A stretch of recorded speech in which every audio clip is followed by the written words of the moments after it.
है सरसों और ये है गाजर। नमस्कार दोस्तों, जहाँ हम खड़े हैं ये कोई ऐसी वैसी जगह नहीं है। कहीं आप ये सोचो कि बस ऐसे खेत है। ये मनोज कुमार की एक बहुत ही हिट फिल्म है उपकार, और उस उपकार फिल्म में एक गाना है। गाने के बोल है मेरे देश की धरती, मेरे देश की धरती सोना उगले उगले हीरे। वो इसी जगह पे फिल्माया गया था। पिक्चर आई थी 1965 में। ये हमारे गाँव घेवरा में खड़ा हूँ मैं, और यहाँ से मैं आपको दिखा रहा हूँ। ये वही जगह है बिल्कुल जहाँ पे उस फिल्म उस गाने की शूटिंग हुई थी। मेरे देश की धरती सोना उगले उगले हीरे मोती। और ये आज भी हीरे मोती उगल रही है। देखिए ये तो है सोना, पीला सोना, और ये है हरा सोना। ठीक है जी, ये तो हो गया इस जमीन के बारे में। अब मैं यहाँ क्यों आया हूँ तो ये मैं बताता हूँ कि ये सामने खड़ा है अपना वीरू। हाँ वीरू, और आज मैं इसकी वीडियो बना रहा हूँ। वीरू की कह लो या फिर मीटियोर 350 कह लो। जब मैंने इसको खरीदा था तो ये 2000 किलोमीटर चल चुकी थी। मैंने इसको सेकंड हैंड खरीदा था। एक सरदार जी थे अपने, वो कनाडा जा रहे थे तो वो बेच रहे थे। ओलेक्स पे मैंने उनसे कांटेक्ट किया, तब मैंने इसको परचेज किया था। इसका मतलब मैं इसका सेकंड ओनर हूँ। उसके बाद मैंने इसको अभी तक करीबन 21,000 किलोमीटर चला लिया है, इंक्लूडिंग दैट 2000 किलोमीटर। अभी शुरू करते हैं इसके रिव्यू से। पिछले 2 साल से मेरे पास ये है। ये 21 मैन्युफैक्चर है और 22 रजिस्टर्ड है। इट मीन्स ऑलमोस्ट अभी मैं जनवरी की 11 तारीख को इसकी रिव्यू कर रहा हूँ तो ऑलमोस्ट 2 साल इसको हो गए हैं। इसमें सबसे प्लस पॉइंट तो ये है कि जिसको मैंने सोच के लिया था कि ये दोनों जगह काम आएगी हमारे। दोनों जगह का मतलब है लोकल यूज में भी और ट्रेवलिंग यूज में भी। और ये वाकई दोनों जगह बहुत ही अच्छा परफॉर्मेंस कर रही है। ये टैंक बैग मैंने गॉड का मंगवाया था अमेजोन से, 1700 रुपये का। ये पीछे टॉप बॉक्स कैरियर मैंने लिया था रॉयल मोटर्स करोल बाग से 3500 का, जिसके अंदर ये पिलियंस का बैकरेस्ट भी साथ में था। ये सैडल बैग मैंने लिए थे करोल बाग से ही 1900 रुपये के। ये अभी लिए हैं मैंने अपनी काजा की ट्रिप से पहले। ठीक है, इसके ऊपर मैंने लेमिनेशन करवा रखा है, बिल्कुल लेमिनेट है ये, 1500 रुपये में।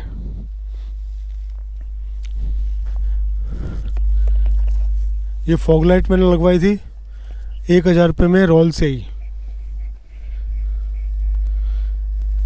ये लाइट मैंने लगवाई थी करोल बाग में ही। ये मेरे को पड़ी थी करीबन 5000 रुपये की। हाँ, ये इतना ही होगी, ये उसी टाइम लगवाई थी मैंने। ये चैन सेट इसका वही है। हाँ, ये मैंने टायर इसका ओवर साइज लगवाया था।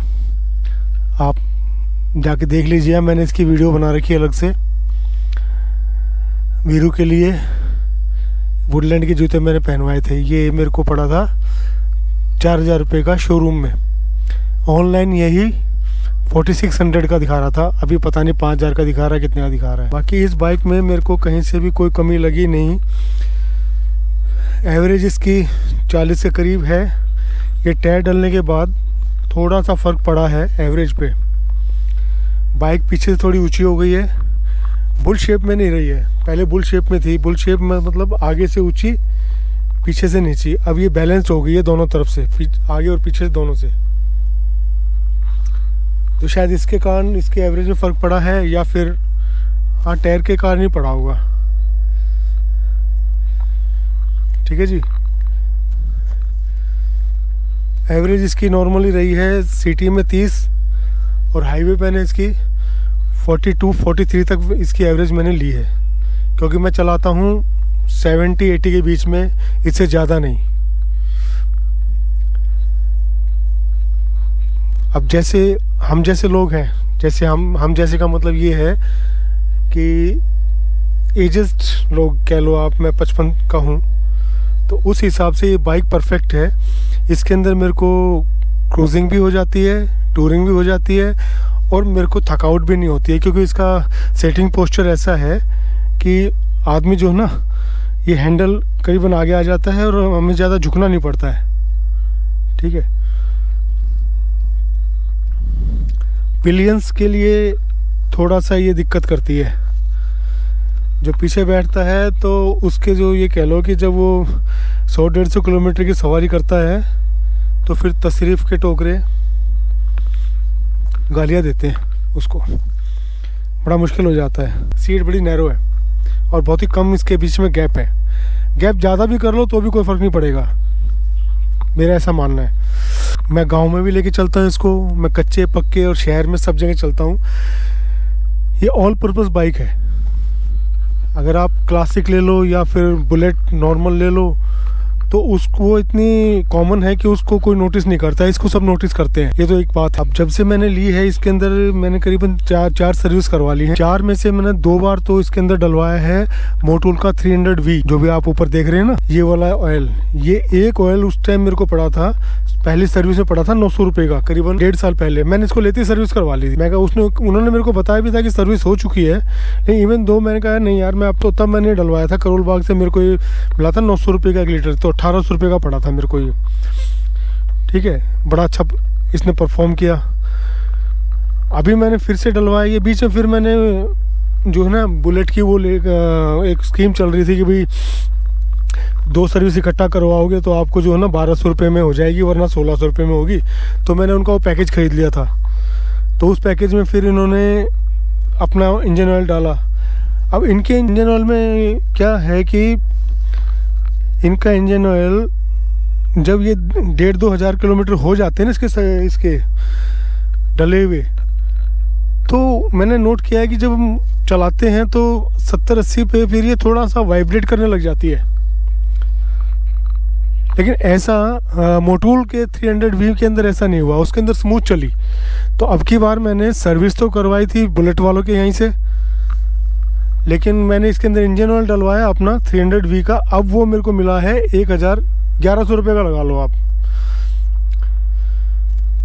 तो 900 से लेके 1100 रुपये का वो हो गया। और अभी आज मैंने चेक किया ऑनलाइन तो वही 1300 रुपये का हो रखा है मोटूल V15 ग्रेड का। 22,146 किलोमीटर चल गई है ये। जब मैंने अभी इसकी पिछली बार सर्विस करवाई थी तो ये चली थी 19,500 समथिंग। तो इट मीन्स 19, 22, 21, 2600 ये चल चुकी है उसके बाद, सर्विस के बाद।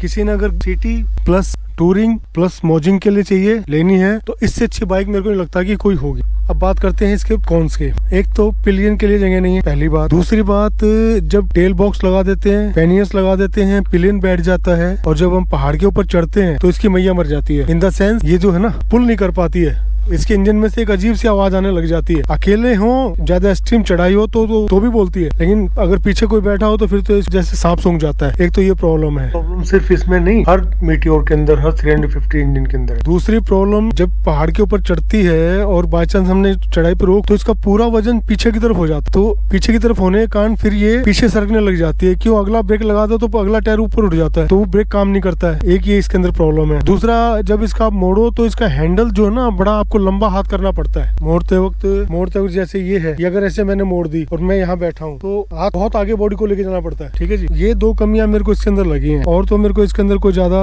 बड़ा कोई ऐसा कोई इश्यू हो कि भी ये ना ली जाए, वो मेरे को कहीं दिखता नहीं है। अब मैं इसको सेल आउट करना चाहता हूँ। अब उसका भी एक कारण है, क्योंकि अब मैं काजा की ट्रिप करके आया, तो काजा की ट्रिप में ये समझ लीजिए इसने काफी कुछ पावर मेरे को जो ना पुल जो मेरे को मिलना चाहिए था वो नहीं मिल पाया इसमें। या तो ये कह लीजिए कि हर रोज 250-300 किलोमीटर या फिर 200 किलोमीटर ये पहाड़ पे चढ़ी है, इसीलिए थक जाती है बाद में। इंजन छोटा है 350 सीसी का, ये भी एक कारण हो सकता है। तो इसीलिए मैं इसको सेल आउट करना चाहता हूँ।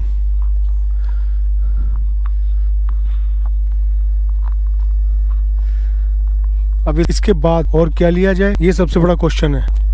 अब मैं सोच रहा हूँ, मैंने 3-4 बाइक्स जो है ना शॉर्ट लिस्टेड की हैं। उनमें से एक तो है ट्रम्प 400, नई बाइक आई है, अच्छी बाइक है। और दूसरी है हीरो हार्ले डेविडसन की 440।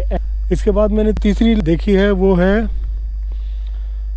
मीटियोर 650। अब मीटियोर 650 में भी फिर वही वाली कंडीशन आ जाती है इस वाली कि वो इसी का फूला हुआ रूप है वो एक किस्म से ना।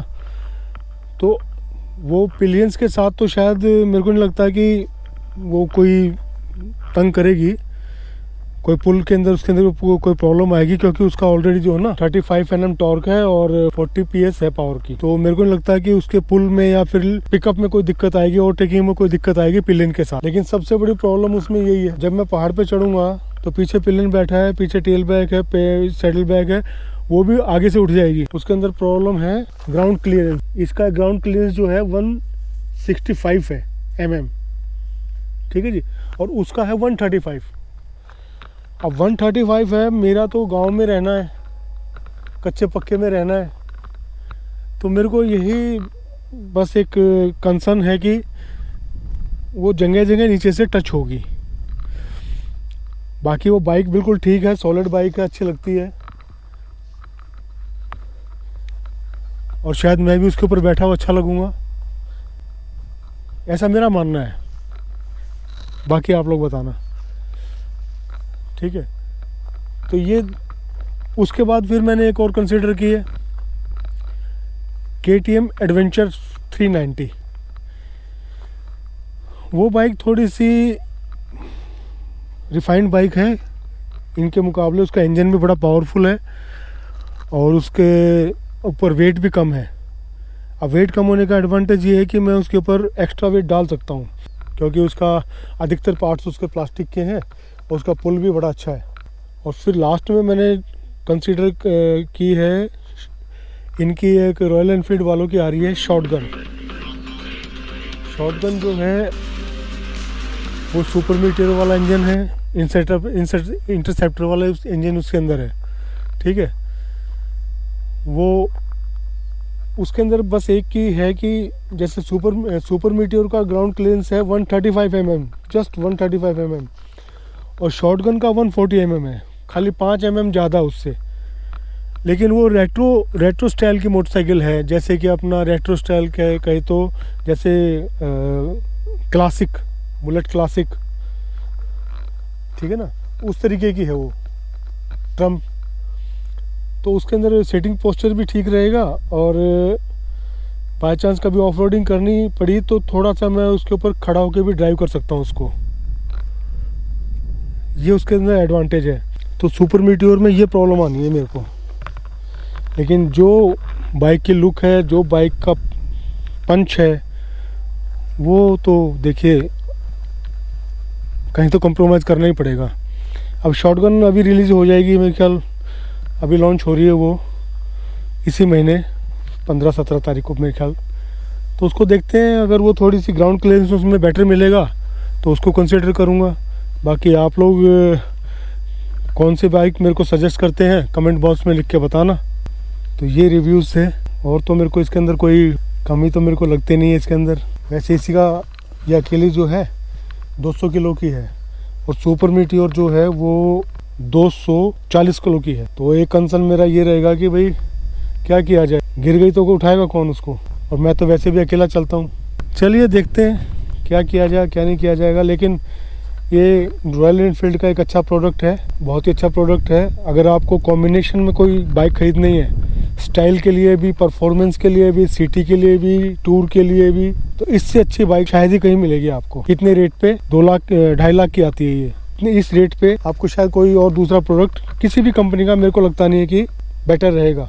चलिए, ये मेरे अपने विचार थे, मेरे अपने इसके बारे में जो भी 2 साल का एक्सपीरियंस था वो मैंने आपके साथ शेयर किया। अब इसके बाद देखते हैं कौन सी बाइक ठीक रहेगी। बाकी इसको मैं OLX पे डालूंगा या फिर अपने जानकारों को बता दूंगा कि भाई I am going to sell my bike, if anyone interested then talk to me. तो ये टोटल मेरा इसके बारे में कंक्लूजन है। ओके वीरू, हाँ, ये जो मैंने टायर डलवाया था, इस टायर को डलवा के फिर मैं काजा गया। काजा मेरे सॉकर लीक हो गए इसके दोनों पिछले वाले। अब मेरे को ये नहीं पता कि वो दोनों सॉकर लीक इस टायर की वजह से हुए हैं या उनको होना ही था, क्योंकि मैंने कहीं से बाइक खुदाई नहीं। जैसे कि मैंने आपको पहले बताया, पहाड़ों में मैं चलता हूँ 30-40 की स्पीड पे, और हाईवे पे चलता हूँ 70-80 की स्पीड पे, तो इसमें कोई इशू आता नहीं है वैसे। लेकिन ये दोनों मेरे सॉकर जो हैं लीक हो गए थे। मैंने अपनी काजा वाली वीडियो में आपको दिखाया भी था और बताया भी था। तो अब ये सोचने की बात है कि इस असल में क्या है, MRF का टायर है ये। इंडिया में इनका प्रोडक्ट बहुत अच्छा होता है, लेकिन क्या है, इनकी जो रबड़ होती है वो बड़ी हार्ड होती है। हार्ड रबड़ होने के कारण जो है सॉकर के ऊपर असर पड़ा होगा। और C8 हुआ, अपोलो हुआ, इनकी रबड़ बड़ी सॉफ्ट होती है। ये बड़ी सॉफ्ट होने के कारण वो ना बैंड होती रहती है, मतलब थोड़ा उसके टायर अपने ऊपर दबाव ले लेता है, लेकिन ये नहीं लेता है। ये कहते हैं ना हमारी भाषा में, लठ की तरह खड़ा रहता है। तो शायद इसके कारण भी इसके ऊपर फर्क पड़ा होगा। तो अगली बार मैं अगर और साइज टायर दूसरी बाइक में डलवाऊंगा तो मैं MRF की बजाय C8 को कंसिडर करूंगा। चलिए दोस्तों, ये था मेरा रिव्यू इस बाइक के बारे में। आप लोगों का क्या मानना है, क्या सजेशन है, कमेंट बॉक्स में बता दीजिएगा। बहुत से लोग कह रहे थे कि टायर का रिव्यू करना, बताना, तो मैंने टायर का रिव्यू भी कर दिया इसका, और साइज टायर का। चलिए मिलते हैं कि अगली वीडियो में, तब तक के लिए राम राम।